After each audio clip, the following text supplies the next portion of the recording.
Pessoal, vamos iniciar a aula Biologia e Manejo de Plantas Daninhas. A proposta é a gente gravar a parte teórica, né, aquela teoria mais maçante aqui, disponibilizar para vocês, porque uma vez gravado, você pode ter acesso quando quiser, né, quando tiver necessidade. Então, eu vou mostrar para vocês a literatura em que eu baseei para fazer essa aula. Então, eu baseei essa primeira aula nesse livro, né, em um capítulo desse livro. E esses livros aqui eu tenho ele na minha casa, né, são livros que eu adquiri. E hoje tem bastante opções aí para aquisição ou até baixar o PDF de graça. Esse outro livro aqui é um livro que também baseei as outras aulas nele, Tópicos em Manejo de Plantas Daninhas. Existem manuais para auxiliar na identificação da planta daninha. Então, o manual mais usado hoje é esse aqui, o Manual de Identificação e Controle de Plantas Daninhas. É um manual compacto, no qual você tem imagens e descrições das características da planta, e aí você consegue identificar no campo. Esses outros dois livros aqui são livros novos, 2023, né? Livros atualizados, e também pode ser adquiridos aí na internet, em PDF ou também físico. Então são livros que tem dois volumes, volume 1 e volume 2. O volume 1 trata mais da biologia e o manejo, e o volume 2 sobre questão dos herbicidas. Pessoal, essa aula de hoje ela vai falar mais do amplo aspecto dos agrotóxicos, de modo geral. Então essa aula ela serve tanto para fungicidas, herbicidas, que é a nossa principal objetivo, né, trabalhar com controle de plantas daninhas, e também de inseticidas. Então é uma aula geralzona que engloba todos os agroquímicos. E na legislação, os agroquímicos é tratado como agrotóxicos. Esse nome às vezes soa um pouco ruim no ouvido da gente, né, agrotóxico, que às vezes você acha que é um nome que poderia ser substituído, mas a lei ela traz agrotóxico e a gente vai usar o que a lei traz, né? Então, antes da gente falar sobre os agrotóxicos em si, eu vou contar um pouco de história e sintonizar vocês onde a gente está hoje. Então, como é que era antes e como está hoje? Então, antigamente, o trabalhador ele era muito prejudicado com a questão de poucas benefícios, né? Então, o trabalhador ele lutou por coisas básicas, como aposentadoria, indenização por acidente de trabalho, descanso semanal remunerado. São coisas que vieram lutando, né? Eles vieram lutando ao longo do tempo e conseguiu alcançar esses benefícios, né? Graças a Deus. O Brasil, até a década, né, de 70 ali, ele era campeão em acidentes de trabalho, não só no campo, mas também na cidade. E aí o trabalhador, ele sem benefícios, né, corria muito risco. Hoje isso mudou bastante. Então existe aí leis, portarias, né, e normas regulamentadoras que regem sobre a segurança do trabalhador no campo, o bem-estar do trabalhador no campo. Então é interessante a gente entender sobre essas normas, essas leis, para a gente saber se na fazenda que a gente está atuando, ela está respeitando essas leis. Por quê? Porque isso pode causar litígios, né, na justiça do trabalho. Então, a justiça do trabalho hoje é muito acionada, porque às vezes o produtor ele visa o lucro e esquece do bem-estar do funcionário. E o trabalhador, né, a gente deve manter ele em condições ótimas de saúde. Então, ele é um ser humano, ele é um ser que precisa de cuidado. E nós, como agrônomos, a gente tem essa função de zelar pelo uso do EPI, né, no trabalhador, zelar pelo uso dos agroquímicos e as informações, quem deve levar essas informações para o trabalhador, que às vezes tem escolaridade baixa somos nós. Então a gente tem que saber o que a lei diz e passar essa informação para o trabalhador. Então, o EPI, no caso do uso, quando se vai trabalhar com agroquímicos, o EPI ele é imprescindível, né, o uso dele. E muitas vezes o trabalhador ele deixa, né, de usar por achar desconfortável, por às vezes não saber como usar, né, às vezes ele não tem aquele conhecimento básico do uso correto e por falta de fiscalização. Então, sempre na fazenda é interessante a gente manter o EPI, né, de forma segura no uso e também sempre ter EPI, né, dentro do prazo de validade. Então o EPI também ele tem prazo de validade, você deve respeitar esse prazo de validade e o trabalhador deve trabalhar em segurança. Então esse primeiro slide aqui trata mais isso, né? Como é que era antes, essa luta do trabalhador no campo, na cidade, essa aquisição de direitos, e hoje, né, tem se mudado bastante, o trabalhador hoje ele está mais respaldado pela lei, mas porém a gente vê muito no campo falta do uso do EPI, descuido, né, quando se vai lidar com a molécula química, e nós, na aula de hoje, a gente tem que entender, né, sobre leis, para depois repassar as informações no campo. Então, ó, rapidamente aqui, ó, a gente está vendo esse gráfico que mostra na linha vermelha como que a questão da abertura de área, né?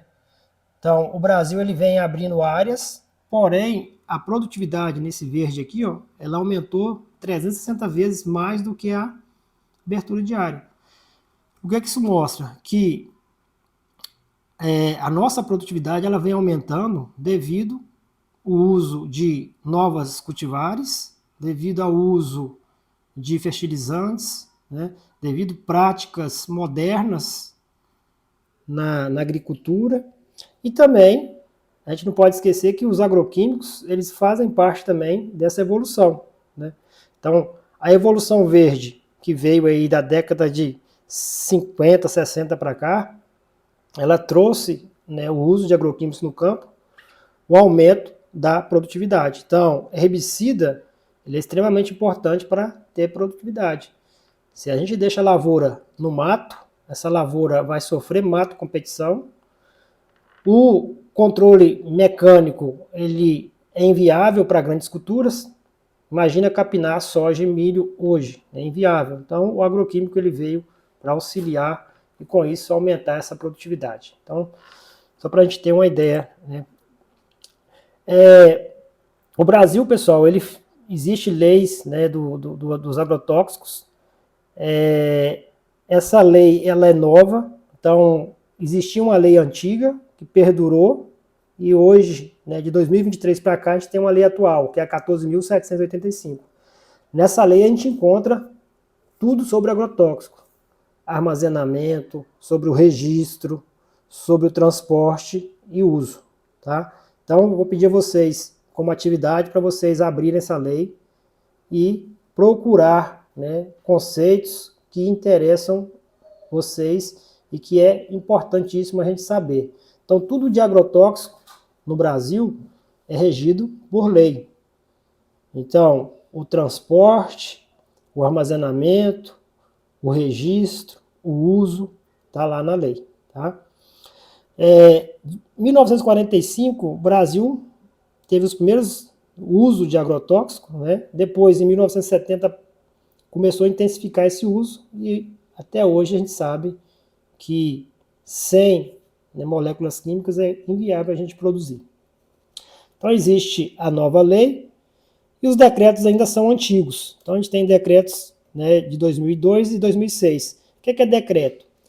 O decreto, pessoal, ele vai trazer informações da lei. Então às vezes a lei não é tão clara e o decreto vem clarear aquela informação. Então às vezes uma informação que você lê você não consegue entender, você fica na dúvida, esse decreto ele vem, né, clareando ou vem justificando, melhorando a escrita e facilitando o entendimento. Então sempre, né, a maioria das vezes a lei, ela traz decretos, né, que auxiliam aí na sua interpretação da lei. Então, hoje, a lei 14.785, né, e o decreto 4.074 formam a base da legislação brasileira que rege toda e qualquer atividade relacionada com defensivos agrícolas do Brasil. Além, né, dessa lei e desse decreto, existem portarias, instruções normativas, leis e decretos estaduais. Então a gente tem uma lei federal, depois a gente tem decretos que vêm regimentando essa lei, e a gente tem o quê? Leis e decretos estaduais. Então, no Tocantins, a DAPEC, que é responsável por fazer leis e decretos estaduais em relação ao uso dos agroquímicos. A lei estadual e o decreto estadual, pessoal, ela tem que ser igual ou mais rígido do que a lei federal. Nunca menos rígido. Então, a lei estadual, ela tem que ser igual ou mais rígida em relação à lei do âmbito federal. Tá beleza? Então, esse decreto aqui, 4.074, ele traz no artigo 1 vários incisos que trazem conceitos que são importantes para a gente saber. Então eu numerei aqui alguns incisos para vocês pesquisarem nesse decreto e verem esses conceitos. Então eu não vou baixar esse decreto, mas eu peço para vocês baixarem e lerem esses incisos do artigo 1 para vocês fixarem esses conceitos, e aí a gente pode perguntar na prova ou no decorrer da disciplina a gente pode discutir sobre esses conceitos. Então vamos lá, pessoal. A empresa, quando ela pleiteia o registro de uma molécula química, ela precisa passar por 3 esferas no âmbito, né, do governo. Então, no Ministério da Agricultura, né, Abastecimento e Pecuária, na Anvisa e no IBAMA. Então, o MAPA, a Anvisa é uma agência, né, regulamentadora, e o IBAMA está ligado ao Ministério do Meio Ambiente. E aí, passando por esses 3 órgãos, né, no final você pode ter o registro do seu produto. Então, o investimento hoje em novas moléculas ele é muito grande, tem-se estimativas, né, de milhões de dólares que são gastos para se registrar uma nova molécula. E toda molécula que é lançada, pessoal, ela deve ter eficiência e tem que ser menos tóxica ou igual à molécula já vigente. Então, um exemplo, você tem o glifosato, a molécula mais usada hoje no controle de plantas daninhas. Todo lançamento de moléculas que vão concorrer com o glifosato tem que ser igual ao glifosato na questão de poluência, de poluir o ambiente ou de ser tóxica, ou menor, ou menos tóxica, que é o glifosato, certo? Então, o novo produto deve atender aos princípios de segurança toxicológica e ambiental e ter eficiência agronômica. Então, nunca se registra um produto, sendo que já tem um no mercado, sendo mais poluente daquela que já tem no mercado. Então, para se registrar uma molécula, você passa por vários órgãos, por vários testes, para assim essa molécula ser comercializada. Então, não é simples o registro de um produto. E quando se tem a molécula, sabe-se que pode-se usar com segurança, desde que respeite, né, o seu período de carência, o intervalo de segurança, e aí sim você não vai ter problema com toxicidade aí no ambiente ou ser humano. Então, a gente tem, né, a avaliação toxicológica do MAPA, da Anvisa e do IBAMA. Então, os critérios toxicológicos e ambientais para registro de produtos fitossanitários. O MAPA, ele avalia a questão eficiência agronômica do produto. A Anvisa faz avaliações toxicológicas ao ser humano. E o IBAMA, avaliação ectotoxicológica ao meio ambiente, ao ambiente. Então, MAPA Eficiência da molécula. A Anvisa, se ela é tóxica ao ser humano. E IBAMA, se ela é tóxica ao meio ambiente, certo? Então, cada órgão aí tem a sua função. O processo inicia-se com protocolos dos dados simultaneamente nas 3 áreas envolvidas, e aí, após a análise simultânea, a Anvisa envia ao mapa documentos sobre classificação toxicológica e análise toxicológica. Então, a bula, pessoal, ela tem uma classificação toxicológica que é respaldada pela Anvisa, e também ela tem uma avaliação ambiental, né, contendo o potencial de periculosidade ambiental e a classificação ambiental do produto. Então, você tem 2 informações na bula: a classificação toxicológica e a classificação ambiental. A classificação toxicológica é a Anvisa que dá o respaldo, e a classificação ambiental é o IBAMA, certo? Então, sempre que a gente pega um produto para ser usado, é interessante a gente ficar ligado tanto na classificação toxicológica quanto na classificação ambiental. São 2 classificações diferentes. Antigamente, a gente tinha 4 classificações, né, em relação aí a dados toxicológicos. A gente tinha classe 1, 2, 3 e 4. Então, tinha a faixa vermelha extremamente tóxico, a faixa amarela altamente tóxico, a azul moderadamente tóxico e a verde produto tóxico.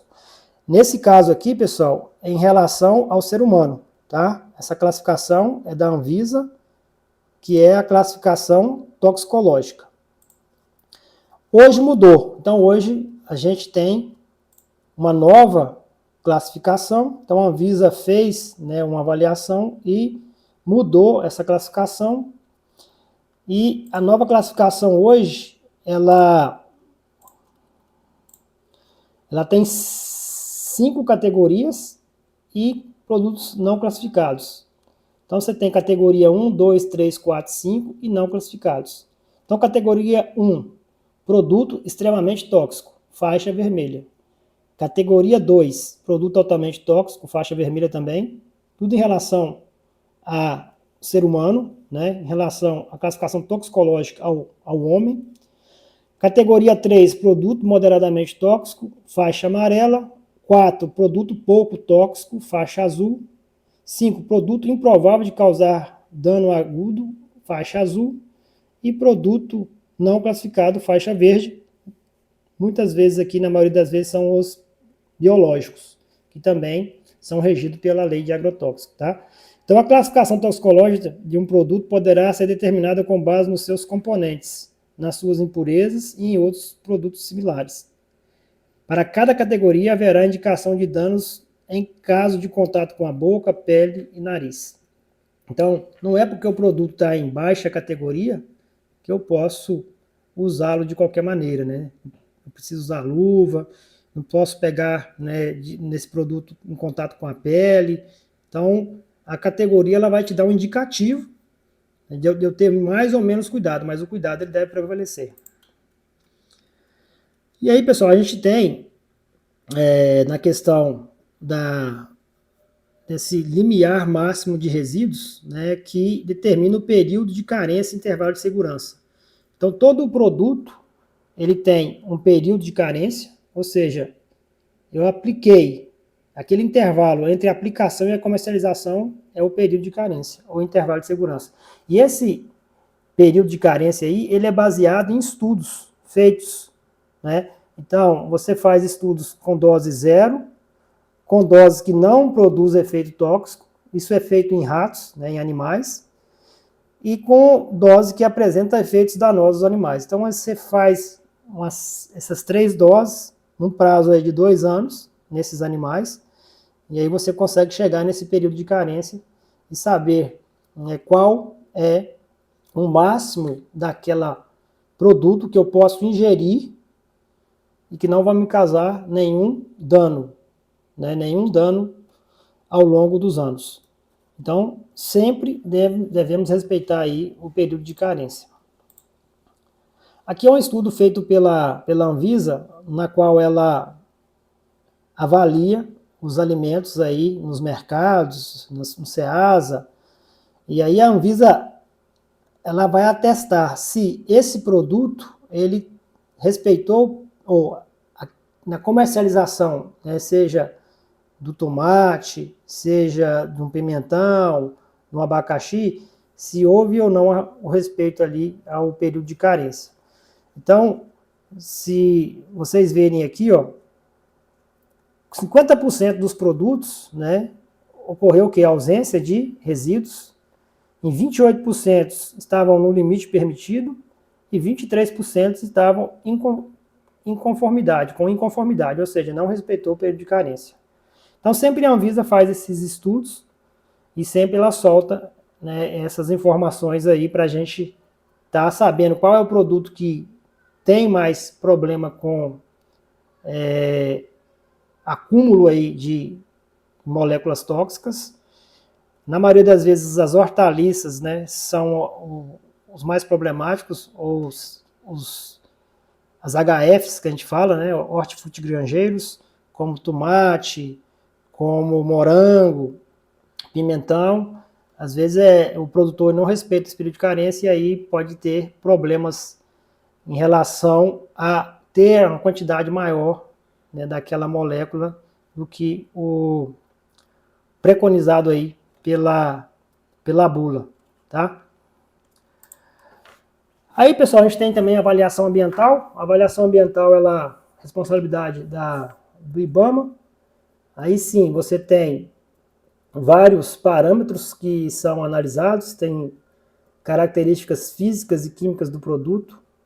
O IBAMA ela avalia essa característica, toxicidade para organismos não alvo, comportamento desse produto no solo, né? Então, assim, esse produto vai ser aplicado, ele vai atingir o solo, principalmente os herbicidas.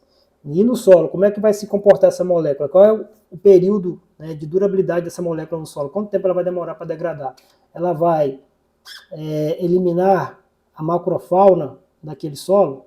Ela vai ser tóxica para, exemplo, abelha, vai ser tóxica para minhoca, para artrópodes de modo geral.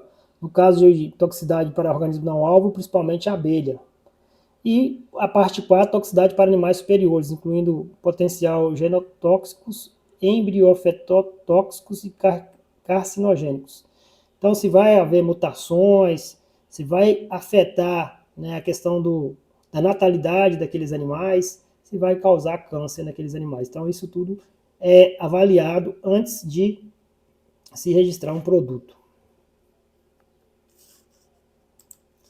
Então, as características físico-químicas, vai observar uma série de parâmetros, no qual está escrito aí. Então, estado físico, aspecto, cor, odor, pureza da molécula, pressão de vapor, pH, isso tudo o IBAMA vai identificar naquela molécula. A questão, toxicidade para organismos não alvo, comportamento no solo, então a biodegradação, a fotólise, né, como é que ele vai ser degradado ali, qual o tempo que ele demora para ser degradado pela luz, oxidação, se vai ter a dissorção, né, na matéria orgânica ou nas argilas, aqui, né, na parte textural do solo. Então isso tudo vai ser observado pelo IBAMA. E toxicidade para animais superiores, né? Como eu falei, se vai ter ou não aquele problema na questão da mutação, na questão da natalidade, questão de causar câncer. E aí o IBAMA vai classificar aí a classificação toxicológica, né, do IBAMA, classe 1, 2, 3 e 4. Então, classe 1, produto altamente perigoso ao meio ambiente. Classe 2, produto muito perigoso ao meio ambiente. Classe 3, produto perigoso ao meio ambiente. Classe 4, produto pouco perigoso ao meio ambiente. Então, não confunda, pessoal, essa classificação toxicológica com a classificação aqui da Anvisa, tá? Então, essa classificação da Anvisa é uma classificação ao ser humano. E essa outra classificação aqui, que é a classificação do IBAMA, tá? Classificação toxicológica do IBAMA e a classificação da Anvisa, certo? Então, para finalizar essa aula, existe aqui um curso em que a DAPEC ela oferece gratuitamente. Quem tiver interesse em fazer, tem aqui o link, né? Você pode se inscrever gratuitamente e aí tem um acesso a informações de tudo que eu falei. Então, esse curso ele é bem completo, ele fala sobre o uso, sobre o armazenamento, a devolução dessas embalagens após o uso. Então, o agrotóxico, depois que você usa, você tem um prazo de 2 anos para devolver aquelas embalagens não podem ser utilizadas. Tem todo um procedimento que deve ser feito, né? Tríplice lavagem, aquele frasco de plástico ele deve ser perfurado para não ser utilizado. Então esse curso ele é bem completo, eu recomendo aí quem tiver interesse em fazer, tá? Então a gente finaliza a primeira parte dessa aula, depois a gente vai para a segunda aula.